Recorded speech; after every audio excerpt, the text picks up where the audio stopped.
Welcome to the deep dive. Today we're doing something a little different. Get ready for a psychedelic pharmacology quiz show. That's right. We'll be diving into the fascinating world of psychedelics and how they interact with the brain. But don't worry, you don't need a PhD to play along. Think of it as a fun and informative exploration of these intriguing substances. Exactly. We'll be drawing from a treasure trove of research articles and even transcripts from a 30-day podcast series on psychedelics. We'll test your knowledge, bust some myths, and hopefully leave you with a sense of awe and wonder about the complexities of the brain. Ready to have your mind expanded. Absolutely. Let's jump right into round one, receptors and pathways.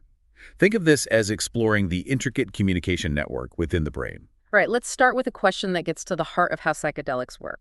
What makes psilocin, the active compound in magic mushrooms, bind to the 5-HT2A receptor, and why is that binding so important for its effects? The famous 5-HT2A receptor.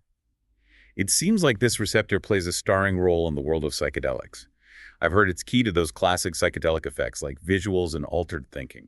You're right. It's been studied extensively and for good reason. The 5-HT2A receptor is like a lock, and psilocin has the perfect key to fit it. When they bind, it triggers a cascade of effects in the brain. Okay, so psilocin binds to this receptor, but what does that actually do? How does that lead to the mind-bending experiences people describe? To understand that, we need to delve into some clever experiments researchers have conducted. They found that if you block the 5-HT2A receptor with a drug called ketanserin, you essentially shut down the psychedelic effects of LSD and psilocybin. So blocking this one receptor can completely change the experience? That's incredible. It makes you realize just how powerful these tiny receptors are. It really highlights the delicate balance within the brain. Each receptor plays a specific role in shaping our perception and consciousness. Okay, that was a fantastic warm-up. What's next on our psychedelic quiz show journey? Let's move on to question 2. This one's about a different psychedelic with its own unique mechanism of action. Beyond the serotonin system, what other receptor plays a crucial role in the unique effects of ketamine, especially its rapid antidepressant action? Ketamine. Now that's an intriguing substance. It's known for its dissociative effects and its potential for treating depression, which seems like a paradox.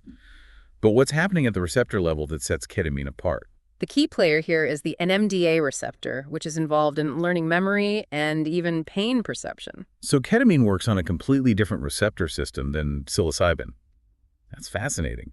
But how does that explain its antidepressant effects? Well, ketamine actually blocks the NMDA receptor, and this blocking action is thought to be a major contributor to its rapid antidepressant properties. Wait, so blocking a receptor can actually be good for you? That seems counterintuitive. How does that actually work in the brain? It might sound strange, but in the case of ketamine and the NMDA receptor, this blocking action seems to disrupt certain patterns of brain activity that are associated with depression.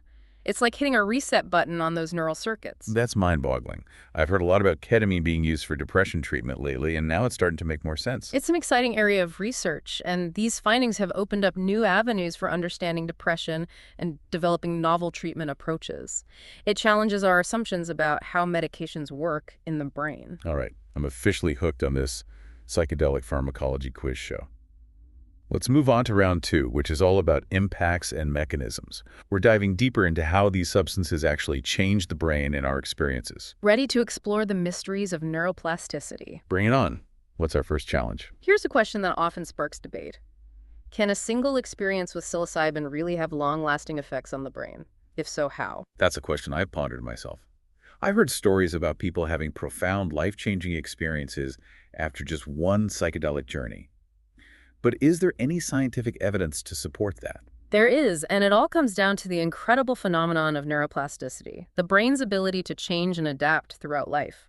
Psilocybin seems to enhance this process, allowing the brain to rewire itself in remarkable ways. So even a single experience with psilocybin could lead to lasting changes in how my brain functions. How is that even possible? Imagine your brain as a vast network of interconnected pathways. Psilocybin seems to act like a gardener, pruning through connections and strengthening others. It triggers a cascade of events that ultimately enhance the brain's flexibility and ability to form new connections. So it's not just about boosting mood temporarily, but potentially rewiring the brain's architecture. That's pretty profound. It is. And research suggests these changes can be long-lasting, influencing everything from our emotional regulation to our patterns of thinking. This is incredible. We're talking about rewiring and neuroplasticity, but what about the experience itself? What about the altered states of consciousness, the trippy visuals, and the profound insights people describe? That's where things get really interesting, and the research is still unraveling the mysteries. We know psychedelics impact perception, emotion, and even our sense of self. But the exact neural mechanisms behind these subjective experiences are still being explored. Okay, so we've mapped out some of the roads, but we're still exploring the uncharted territories of the psychedelic experience. What's next on our adventure? Let's dive into round 3, therapeutic potential and responsible use. This is where the conversation gets really important. I'm ready to explore how these substances can be used to heal and transform lives. Let's hear that first question. All right, here's one that gets to the heart of why so many people are excited about the therapeutic potential of psychedelics. How could they potentially help people with PTSD overcome trauma? PTSD is such a debilitating condition, and current treatments don't always work for everyone. What's the connection between psychedelics and trauma? To understand that, we need to talk about something called fear extinction. It's basically the brain's way of learning that a previously threatening stimulus is no longer dangerous.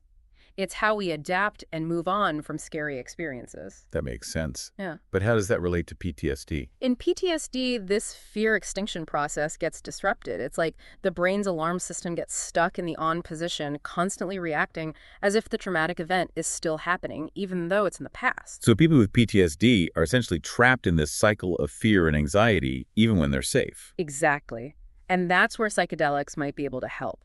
They seem to be able to reset this fear extinction process, allowing the brain to relearn safety and break free from that cycle of trauma. So are we talking about erasing the memories, or is it more about changing how the brain responds to them? It's not about erasing memories, but about processing them in a new light. Psychedelics seem to create a window of opportunity for the brain to revisit those traumatic memories with less fear and more clarity, allowing for healing and integration. Okay, so how do they actually do that? Which psychedelics are showing promise in treating PTSD? 2 in particular are generating a lot of excitement: MDMA and psilocybin. MDMA, that's better known as ecstasy, right? Mm-hmm. The party drug. I never would have guessed that it could have therapeutic potential. It might seem surprising, but MDMA has a unique chemical profile. It boosts levels of serotonin, norepinephrine, and dopamine in the brain all at the same time. So it's like MDMA is influencing mood alertness and reward all at once. Yeah. How does that combination help someone process trauma? That's a great question. It seems that MDMA creates a state of increased emotional openness and a reduction in fear, which allows individuals to revisit traumatic memories in a safe and supportive therapeutic setting. So it's not just about taking the drug, it's about creating the right conditions for healing. Absolutely. The setting, the therapist's guidance, and the individual's intention all play a vital role in the therapeutic process. That makes a lot of sense. And what about psilocybin? How does it approach PTSD? Psilocybin seems to work a bit differently. It's thought to promote neurogenesis, the growth of new brain cells, and neuroplasticity, which we discussed earlier. This rewiring process allows for greater flexibility and adaptability in how the brain responds to those traumatic memories. So both MDMA and psilocybin are targeting those fear extinction pathways, but through different mechanisms. That's right. And the early results from clinical trials are quite promising, offering hope for those who haven't found relief with traditional PTSD treatment. This is incredible. Sounds like we're on the verge of a revolution in how we treat trauma. But before we get too ahead of ourselves, let's move on to our final question for this round. What are some crucial things to remember about the use of psychedelics, especially in a therapeutic context? That's a critical point. Responsible use is paramount. These are powerful tools, and while they hold immense potential for healing, they also come with risks if not used appropriately. Okay, let's dive into that. What are some of the key considerations? First and foremost, it's essential to understand that psychedelics are not for everyone. Individuals with certain mental health conditions, such as psychosis, might be at increased risk of adverse effects. Careful screening and assessment are crucial. Right. And we've touched on the importance of set and setting before, but why is it so crucial? The setting can make or break the experience. A safe, supportive, and carefully curated environment is essential for maximizing the chances of a positive outcome. This includes having trained professionals involved who can guide the experience and help individuals process any challenging emotions that might arise. So it's not just about taking the drug, it's about creating the right container for healing and transformation. Exactly. It's about integrating the power of these substances with the wisdom of therapeutic guidance and the intention for growth and healing. This has been an incredibly enlightening deep dive so far. I'm feeling much more informed about the world of psychedelic pharmacology. Me too. It's fascinating to explore the science behind these powerful substances and their potential to alleviate suffering and expand human consciousness. But before we wrap up this part, I want to leave our listeners with a thought-provoking question to ponder. If psychedelics can dissolve the boundaries of our ego and connect us to something larger than ourselves, what does that mean for our understanding of human nature and our place in the cosmos? That is a profound question, one that philosophers and scientists have been grappling with for centuries. It's certainly something to reflect on as we continue our exploration of this fascinating and rapidly evolving field. We encourage all of you to stay curious, keep asking questions, and dive deeper into the world of psychedelic research. Who knows what amazing insights await us in the future? It really does make you wonder if psychedelics offers a glimpse into the fundamental nature of reality. It's mind-blowing to think about. Okay, back to our psychedelic quiz show. We were in the middle of round 2 exploring the impacts and mechanisms of these incredible substances. You're right. Let's continue our journey of discovery. Ready for another brain teaser? Bring it on. I'm eager to learn more. All right, here's a question that delves into those mind-altering experiences people describe on psychedelics. We've talked about rewiring and neuroplasticity, but what's happening in the brain during those moments of profound insight, altered perception, and sometimes even, let's just say, trippy visuals? Yes, that's the part that really captures the imagination, those subjective experiences that can range from mystical revelations to, well, seeing the world in a completely different way. Exactly. And while we don't have all the answers yet, research is starting to shed light on the neural symphony that underlies these psychedelic experiences. So we know the 5-HT2A receptor is involved, but what else is going on in the brain during a psychedelic trip? One area that's been getting a lot of attention is the default mode network, or DMN. Think of it like your brain's autopilot mode. It's active when you're daydreaming, lost in thought, or not focused on a specific task. Okay, the default mode network. Yeah. So how do psychedelics affect this autopilot system?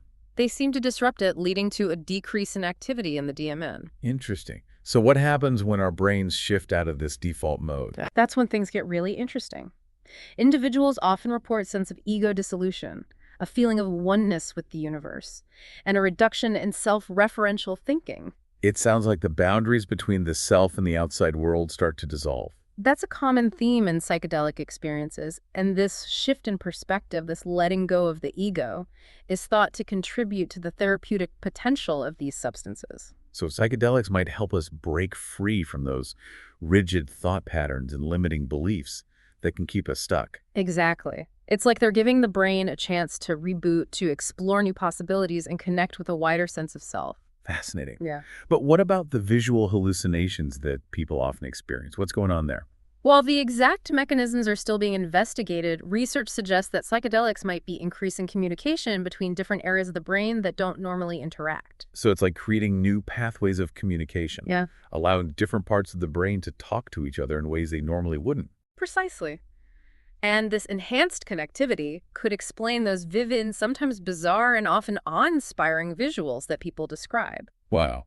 The brain is essentially creating its own light show based on these new connections. You could say that it's a testament to the brain's incredible plasticity and ability to generate entirely new experiences. This is mind-blowing. Yeah. I'm starting to see why so many people are drawn to the mysteries of psychedelic experiences. It's a captivating field, and there's still so much to discover.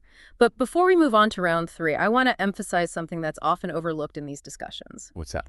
The importance of individual variability. Everyone's brain is unique and will respond to these substances differently. So what works for one person might not work for another. Exactly. Factors like genetics, personality, past experiences, and even the intention someone brings to the experience can all influence how they react to a psychedelic. That makes sense.